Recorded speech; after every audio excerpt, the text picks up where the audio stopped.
Boa noite, amados irmãos. Estamos dando continuidade ao estudo dos Evangelhos à luz da ciência espírita, como fazemos todos os sábados.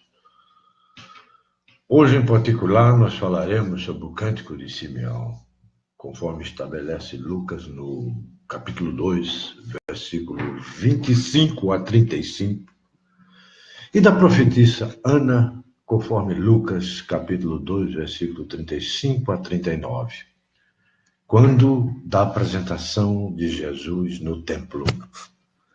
Há algumas divergências entre Mateus e Lucas, e nós então iremos tentar explicar isso à luz da doutrina espírita. Mas eu gostaria de, antes disso, como servo do Senhor, um servo de Jesus, fazer a oração da noite. E gostaria que cada um de nós elevasse o nosso pensamento a Jesus e a espiritualidade superior, sua legião de anjos, para começarmos o nosso trabalho e nos fortalecermos nessa atividade extraordinária que é falar sobre a palavra de Deus. Senhor, auxilia-nos a entender que não nos ouvirás unicamente pelas palavras que pronunciemos, mas, acima de tudo, por intermédio dos sentimentos que nos nasçam do coração. Que não te compreenderemos tão só através dos preceitos que venhamos a expender em torno de teus ensinos, mas, sobretudo, pela aceitação do que somos e tais quais somos, como nos permitiste ser, para que se realize o rendimento do bem comum. Que não nos testemunharás confiança exclusivamente pelos protestos verbais de veneração que te revelamos, e sim, além de tudo, pelo trabalho e pelo modo de servir no vitorioso emprego das possibilidades que nos emprestas. Que não nos entenderás tão somente pelas petições que te endereçamos e pela maneira determinada de articulá-las, mas em particular, Senhor, pelas tarefas com que te responderemos a generosidade, distribuindo o bem e a paz em teu nome. E pela forma desinteressada com que nos empenhamos em fazê-lo. Observamos, sim, que a palavra e a instrução, o culto da oração e o trabalho da fé viva são sempre muito importantes e que não nos cabe descurar de semelhantes valores ao servir-te. Entretanto, Senhor, faze-nos reconhecer que não valemos tanto pelo que sintamos, pensemos, falemos ou façamos, mas sim pelo que já possas sentir, pensar, falar e fazer em nós e por nós, hoje e sempre. Que a paz seja com todos nós nesse momento tão importante, em que inclusive as manifestações físicas já começam a acontecer. Vocês devem ter ouvido o barulho. Infelizmente ou felizmente, eu sou um médium de efeito físico também. Mas o que eu vou falar hoje é sobre um dos mais lindos cânticos que existe no Novo Testamento, dos Evangelhos. É o Cântico de Simeão, quando Jesus foi apresentado ao templo.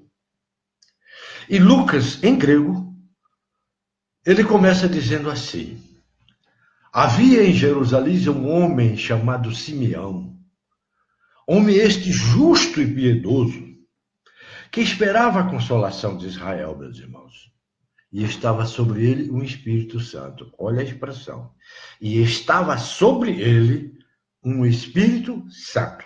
Nós já explicamos tudo isso em grego, latim, hebraico, o problema do artigo definido estava sobre ele. Hoje nós vamos explicar o que significa isso.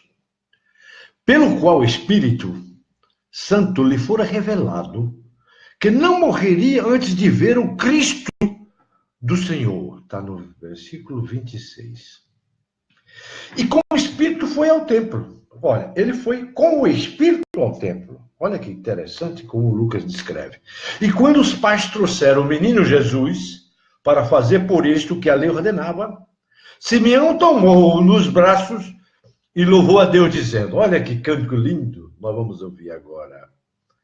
Agora tu, Senhor, despedes em paz teu escravo, sendo tua palavra, porque meus olhos já viram a salvação que preparastes ante a face de todos os povos, luz para a revelação aos gentios e glória de teu povo de Israel. Seu pai e sua mãe maravilharam-se do que ele lhe dizia. E Simeão os abençoou e disse a Maria, mãe do menino, que estava nas mãos dele: este é posto para queda e para levantamento de muitos em Israel, e para sinal da contradição. E também uma espada traspassará a tua própria alma, dirigindo-se a Maria, para que os pensamentos de muitos corações sejam revelados. Que cântico lindo! Quanto significado existe nessas palavras de Simeão? Vamos então analisar, meus irmãos, à luz da ciência espírita. Limita-se o evangelista a dizer que Simeão era um homem justo e piedoso.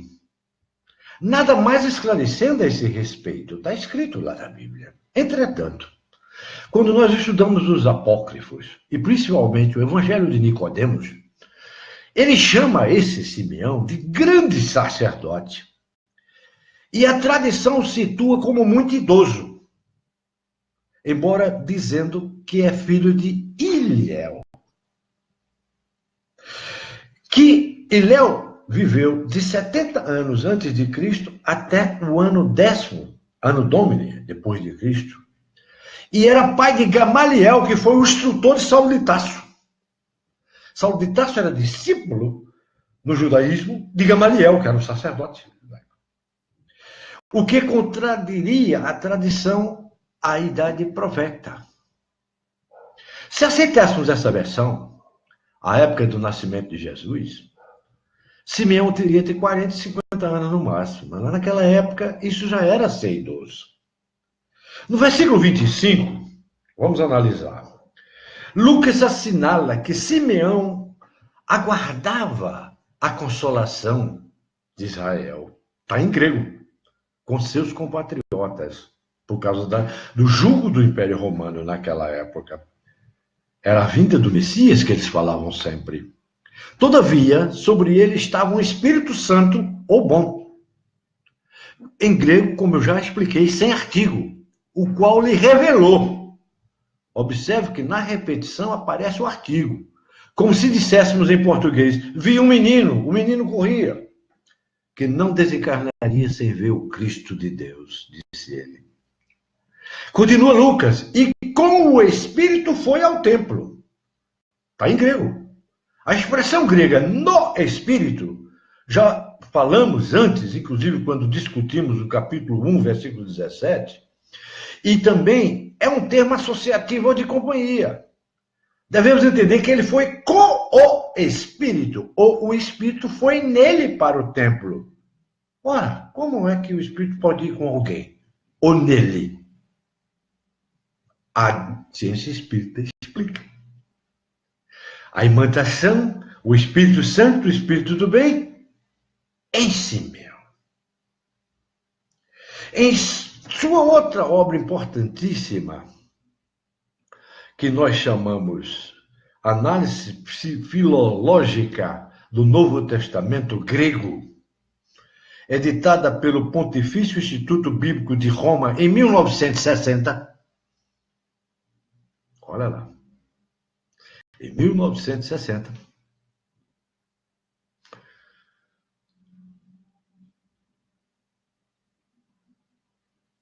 mesmo sacerdote jesuíta, Zevek, diz que neste passo o artigo é causal, isto é, foi ao templo por causa de um espírito. Não. Ou seja, impelido por um espírito, também é uma interpretação. Não é a que nós temos lido em grego. De qualquer modo, quer consideramos o artigo em associação, foi com um espírito, quer o aceitemos causal, foi impelido por um espírito, o sentido é o mesmo. Perceberam? O sentido é o mesmo. Trata-se de um fenômeno psíquico, mediunismo, em que se manifesta um espírito desencarnado a agir sobre si mesmo alma. Ninguém tem dúvida disso, está escrito na Bíblia. Muito bem. Revelando-lhe o momento em que José e Maria levariam o menino Jesus ao templo para que lá o inclusive encontrasse. E foi o que aconteceu. E prossegue Lucas no versículo 27. Ao levar os pais o menino Jesus, confirmando que a essa altura já estavam casados, José e Maria, porque lá o casamento era quando a noiva ia morar na casa do noivo. Embora já tivesse compromissada, como eu já falei antes, e até a noiva receberia carta de adultério. Você se recorda que eu falei sobre isso. E, portanto, José reconhecera legalmente o filho como seu, mesmo ele tendo se concebido antes da ida de Maria morar definitivamente na casa dele, como a lei judaica definia naquela época. Para que fique bem claro, o pensamento do jesuíta padre Maximiliano Zevik, com o qual concordamos sim, porque esclarece o texto bíblico de acordo com a nossa teoria e citamos suas palavras originais. Agora, eu tenho as palavras originais aqui em latim, mas não cabe eu dizer em latim. Eu vou traduzir o melhor que eu posso, o que o padre, o jesuíta, o pensamento do padre jesuíta Maximiliano Zevik disse sobre essa passagem. É coisa de certa importância para nós compreender como Paulo, ora diga, estarmos nós em Cristo, no Espírito, ora Cristo, ou o Espírito, está em nós. E Cristo está em nós. De fato, parece ser pequena, para não dizer tão nula, a distinção na mente de Paulo entre um e outro modo de dizer, que explica um pelo outro e quase definia: vós não estáis na carne, mas no Espírito, se é que o Espírito de Deus habita em vós. Está em Romanos 8:9. Então, no Espírito está aquele em quem o Espírito está. Ou também, como prossegue o apóstolo, aquele que tem o Espírito, se alguém, todavia, não tem o Espírito, o Cristo, esse não é dele. Por isso que nós dizemos, se você aceitar Cristo, se confessar Cristo e receber Cristo em si, você é um com ele. Também em João, a permanência de Deus, Cristo, são dois aspectos correlativos e inseparáveis da mesma coisa, meus irmãos. Conforme João, capítulo 4, versículo 13, 14, 16... João, capítulo 6, versículo 5, João, capítulo 15, versículo 4 e 5, João, capítulo 8, versículo 44b, na tradução que eu trabalho, que é a de Almeida, diz de Satanás, não nele. Assim, esse artigo indefinido não tem fluxo semita. Reduz quase a igual geral da associação, o acompanha, o melhor traduzimos no latim, em português, é melhor assim, pela preposição com, o homem com o espírito imundo, quando se fala de Satanás. A mulher com fluxo de sangue. Então Simeão veio com o espírito. Simeão veio com o espírito. Simeão agora, com o menino no braço, segurando o menino no braço, como eu coloquei naquela foto, e entrou este canto lindo, que é um dos mais belos que eu já li, dizendo-se escravo. Ele se dirige a Deus, dando-lhe o título de Senhor dos escravos, porque nós somos escravos de Deus, somos servos, como eu fiz a minha prece inicial, que é uma prece de Emmanuel. Ou seja, e diz-lhe que agora pode libertá-lo, despedi-lo em paz, porque seus olhos contemplaram a salvação preparada diante de todo o povo, e dá a Jesus o título de luz para a revelação, que é o levantamento de um véu dos gentios e a glória de Israel. Jesus descerrou o véu, matou a morte, ressuscitou e trouxe a luz para a nossa vida. No versículo 33, Lucas dá a José taxativamente o título de pai. Olha que coisa interessante. Revelando sua admiração e a de Maria diante do que estavam ouvindo. O pai José ficou admirado de ouvir aquilo que estava sendo dito por Simeão. Simeão, no versículo 34, voltando para ele, os abençoa. E dirigindo-se a Maria, revela-lhe que ocorrerá com o menino. Ele foi colocado, conforme também Filipenses 1,16 e Tessalonicenses 1:3, para queda e levantamento, ressurreição de muitos, provocando discussões e formando partidos pró e contra, conforme Isaías 8:14 e 15, que muitos não aceitaram Jesus. E que lhes revelará o coração, isto é, o pensamento íntimo. Acrescenta, inclusive, Lucas, a seguir, que o Simeão acrescenta a seguir que uma espada de dor traspassará o coração de Maria. A dor de ver que seu filho seria recusado, não lhe reconhecendo a missão divina, e depois caluniado, perseguido, surrado, assassinado. Juridicamente, eu diria para vocês, dentro um pouco mais da minha área, que foi o julgamento mais injusto que eu tive conhecimento em toda a humanidade, em todos os meus estudos. Foi o julgamento de Jesus. Eu nunca vi um julgamento tão injusto, tão errado, tão equivocado como o de Jesus. Tudo tem um simbolismo muito próprio. Todas as vezes, meus irmãos, que a criatura se alçou a essa elevação espiritual, encontra irmãos que lhe percebem a grandeza de alma. A profundidade do mergulho, o batismo é um simbolismo, a seriedade do contato. Homens ou mulheres, geralmente já bastante evoluídos, de idade provecta, como nós chamamos, sentem e se tornam felizes por encontrar um novo homem, Jesus. Tomam o menino em seus braços. Lindo eufemismo este, para exprimir a intimidade do amplexo, e louvam a misericórdia divina. Que coisa linda. Sabem também, e muitas vezes o dizem, que o espírito da criatura que teve o sublime encontro será traspassado por uma espada de dor, atacado pelos que ainda vivem para a matéria. Eu sou atacado como servo de Jesus, sem sequer conhecer que existe um espírito, ou mesmo pelos que, teoricamente, crendo na imortalidade, vivem enclausurados no dogmatismo estreito, julgando-se donos absolutos da verdade total, e perseguem os que não leem pela mesma cartilha. Maria sofreu. Por parte do clero de sua época, ao ver seu filho assassinado. Outros sofrerão a mesma coisa em tempos posteriores, porque os homens são os mesmos fanatizados, enquanto não descobrem a liberdade dos filhos de Deus. Eu sou um homem livre em Cristo, por Cristo e com Cristo. Ainda não aprenderam que o Senhor é Espírito, e onde está o Espírito do Senhor, aí há a liberdade. Está em 2 Coríntios 3,17. As perseguições vêm, não podemos duvidar delas.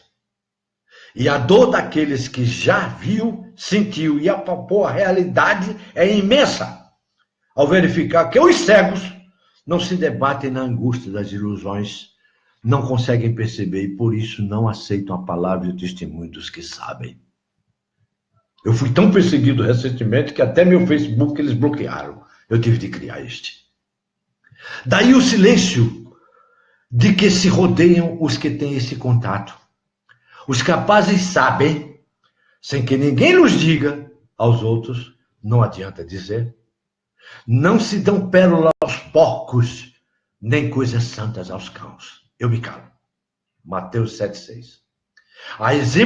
O exemplo de Simeão e Ana é típico, como eu vou definir Ana aqui agora para vocês, para mostrar que os capazes, entre aspas, sentem a verdade, ou por intuição própria, ou por revelação de espíritos amigos. Eu falo pela revelação de espíritos amigos. Pronto. Falei. Simeão foi com o Espírito, que estava com ele imantado. Foi fazer o maior canto mais lindo, cântico mais lindo para Jesus. Porque o Espírito disse a ele, vá, antes. Ele queria, antes de desencarnar, ver Jesus, ver o Messias, ver Deus. Havia também, na época, uma profetisa, de nome Ana, filha de Fanuel, da tribo de Asser. Ela já uma mulher de idade avançada, tendo vivido com seu marido 7 anos desde a sua virgindade, ou seja, desde o seu noivado, que a virgindade quer dizer a mulher virgem, mulher nova. Viúva de 84 anos, que não deixava o templo. A exemplo de algumas beatas de hoje, que não deixam as igrejas, mas adorava noite e dia em jejum e orações. Esta, chegando à mesma hora que Simeão, deu graças a Deus e falou a respeito do menino e a todos os que esperavam o resgate de Jerusalém, quando se tinha cumprido todos os preceitos de acordo com a lei do Senhor, regressaram para a Galiléia, para a sua cidade de Nazaré. Vamos analisar esse fato. Aparece agora em cena outra figura, da qual o evangelista procura dar os traços mais característicos. Ana, filho de Fanuel, viúva de 84 anos, que estivera casada apenas 7 anos e que permanecia no templo em jejum e orações, como era hábito das pessoas piedosas, quando de idade provecta, idade avançada, como em Timóteo 5,5. Ana era médium, era profetisa. Nós sabemos que os profetas eram médios. E percebeu a identidade de quem ali achava. Dirigiu-se ao pequeno grupo que louvava a Deus e depois saiu a narrar a todos o aparecimento do Messias, tão ansiosamente aguardado. Cumpridas as leis mosaicas, a família regressa à sua cidade de Nazaré, na Galiléia. Meus irmãos, meus amados irmãos, o caso de Ana chama-nos a atenção para a dedicação que, depois de certa idade, as criaturas fazem de suas vidas a Deus. Embora durante a juventude vivam a vida de mundo, depois de algum tempo, sentindo-lhe o vazio, porque o mundo é vazio, se dedicam à vida de orações e jejuns, aguardando o Messias. Todo o simbolismo da vida do Messias é assim compreendido. É o nascimento do Cristo interno em cada um de nós, do Cristo de Deus que vem resgatar o povo de Israel, isto é, as criaturas que, mesmo pertencendo a Deus, estão mergulhadas na matéria, combatendo a Deus, que é o sentido etimológico da palavra Israel. Aspiração comum a toda a humanidade, meus amados irmãos, é mais sentida e mais forte depois que chegaram as desilusões da vida terrena, com afastamento de tudo que se tem de mais caro, bens, riquezas, situações, amores, mocidade, cultura. Hoje tem uma polêmica sobre cultura enorme aí, porque as pessoas não veem a Deus. Quando tudo aparece realmente como é, ilusório, porque tudo é uma ilusão, então o espírito se volta para Deus. E fica ansiosamente aguardando o aparecimento do Messias dentro de si mesmo, do seu interior. Essa narração discorda da de Mateus. Olha que curioso. Essa narração que eu falei para vocês agora, com certo entusiasmo, porque é o cântico mais lindo que eu já vi, E é uma história tão emocionante. Mas Mateus não conta desta forma. O que há de comum entre ambas é apenas o nascimento em Belém e a posterior moradia em Nazaré, que nem tem no mapa. Lucas a coloca de imediato e Mateus a situe bem mais tarde. No entanto, observamos o seguinte. Olha lá, Mateus ignora a homenagem dos pastores. Mateus ignora a circuncisão, ignora a purificação, ignora a apresentação ao templo, ignora o encontro com os dois profetas. Não tem nada disso em Mateus. E Lucas desconhece a homenagem dos magos, o massacre das crianças e a fuga para o Egito. Não existe uma certa diferença entre os dois? Se uma leitura atenta de Mateus e comparando Mateus e Lucas, a gente vai descobrir isso. Eu fui descobrir, está aqui. Estou dizendo para vocês. A que atribuir essas divergências? A diversidade das fontes? Se a fonte de Lucas foi Maria, a mãe de Jesus, como admitir a omissão de fatos tão importantes? E quando se terão realizados esses acontecimentos narrados por Mateus? Não há dúvida de que só depois da apresentação, porque nos 40 dias entre o fato e o nascimento, que é um período de resguardo, não haveria tempo, dado que Maria não poderia ter saído de casa. Como conciliar o regresso a Nazaré, que em Lucas aparece natural, regressaram para a sua casa, e em Mateus para a ida de um lugar desconhecido por indicação de um macho? Olha como está. Olha, aí entram as contradições. Vamos dar explicações simbólicas sobre isso, meus irmãos? Eu gostaria de dar atenção de vocês para isso. Lembre-se que eu faço análise teológica com base nas diversas traduções, grego, hebraico, latim, etc. E faço uma análise mística do simbolismo constante da Bíblia.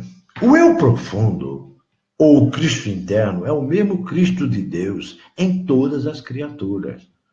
Por isso que eu sempre digo, liberte o Cristo interno que você tem. Entretanto, o caminho para alcançá-lo varia de pessoa para pessoa. Fica claro isso para vocês. Cada pessoa tem a forma de liberar esse Cristo interno e viver com Jesus, e viver com Deus. A experiência de um pode ilustrar o que ele ocorreu, mas não pode ser tomada qual modelo a se imitar. Ninguém pode imitar ninguém, nenhum sacerdote, nenhum pastor, porque as estradas da periferia ao centro são tantas quanto os raios possíveis dentro de um círculo. Cada individualidade que nós formamos se plasma através de milênios, na constituição dos próprios hábitos que nós temos, diferentes por demais uns dos outros. E a evolução que nós temos, meus irmãos, conduzirá cada um de nós por um caminho especial. Não é de admirar, pois, que escrevendo sobre o mesmo assunto, Lucas diverge de Mateus. Nos fatos, que, para o espírito, pouca ou nenhuma importância tem. Não são livros históricos que estamos lendo, mas obras que ensinam através dos fatos, realidades concretas e objetivas do modo pelo qual poderá alguém atingir Deus dentro de si. Isso é que eu quero, mostrar que a gente tem que descerrar o véu e atingir Deus dentro de cada um de nós. Assim, Mateus escolhe fatos e narra acontecimentos que esclarecerão certos pormenores da árdua e longa busca do abismo do eu, enquanto Lucas prefere outros que, embora levando ao mesmo objetivo, perlustram outras sendas.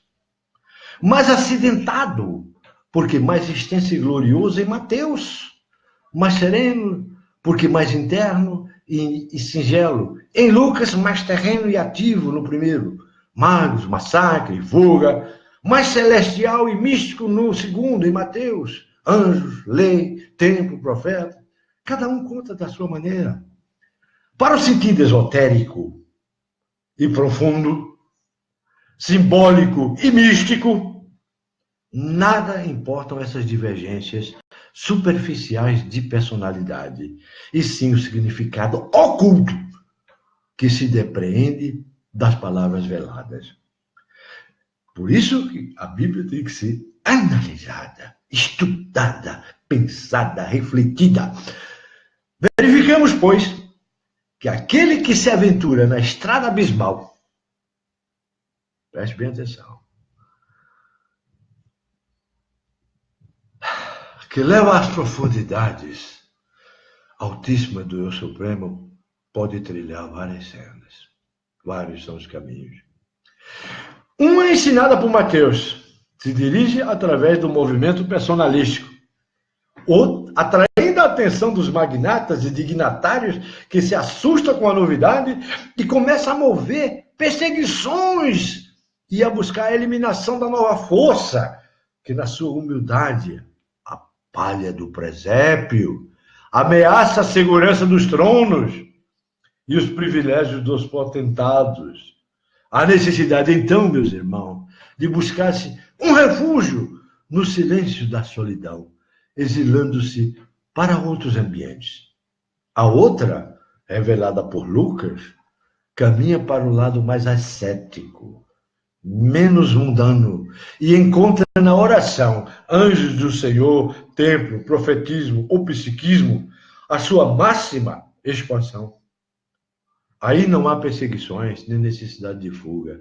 A jornada é mais tranquila pelos atalhos do espírito, meus irmãos, cortando-se logo o apego à matéria, que é o evento da circuncisão que nós já tratamos, e consagrando-se a vida a Deus, que é a nossa apresentação ao Senhor, onde se encontram os arautos do céu, os médios e profetas, são os arautos do céu, porque são os que recebem os espíritos que através deles se comunicam e vão ao templo com o espírito, ou com o espírito nele, ou com o espírito impulsionando-os, que lhes apresentam palavras de conforto e advertência.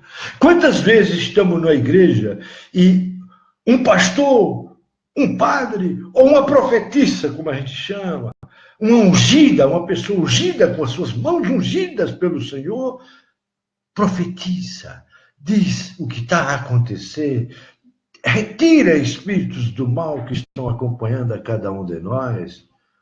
Você veja quantos fenômenos mediúnicos em todas as igrejas, em todas as religiões. Meus irmãos, elevemos nosso pensamento a Deus, abramos nosso coração, descerremos o véu da ignorância, da palavra pela palavra, e citamos Deus dentro de cada um de nós, Jesus.